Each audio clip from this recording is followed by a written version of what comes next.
Diana, you're chasing a story about co-ed wrestling in middle school.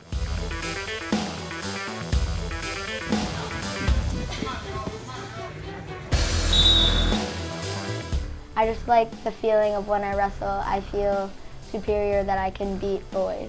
Well, it's seen as a male-dominated sport, but I'm seeing a lot of girls taking to wrestling as of late.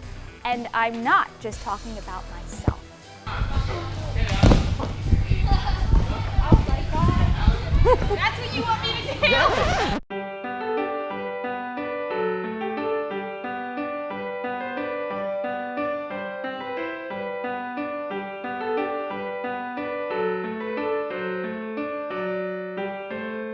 Go, go, go, don't stop!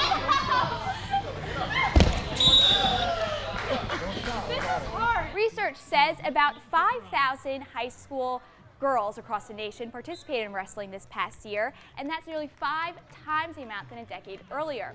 Just take a look for yourself. I try to not think about how much stronger he is than me, how much taller he is, but I try to just think of my moves, and I think of my mechanics, and I just get my mind off of.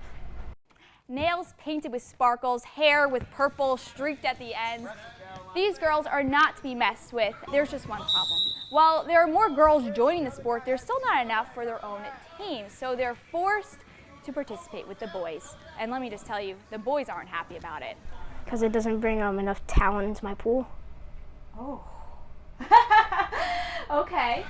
Well, I don't usually say stuff to them. It's just when I'm wrestling them, if they say it, then I beat them up. But I still beat them up even if they don't say it. So are you afraid you're gonna hurt them? Yeah. So you take it easy? Yeah. What about when you lose to a girl?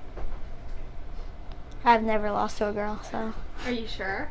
yeah. In New York City Public Schools, they just created their first co-ed wrestling team this past year, allowing boys and girls to practice together, but the individual bouts when they compete were separate by gender. When you get someone to kind of just give you that little bit of edge where your next step is, then it's so much quicker, the process. So I would always encourage them to wrestle, men or boys, and I think that's kind of why I would always stick with co-ed wrestling in practice. Just like in the military, Bill, if you're able to fight in combat with the men, you should be able to do it. And if these girls, they're up for the challenge and they're willing and they're ready, I think all more power to them. What's really revolutionary is when a guy loses to a girl and says, I lost to a great competitor, it doesn't have to feel bad that it was a girl. That's great.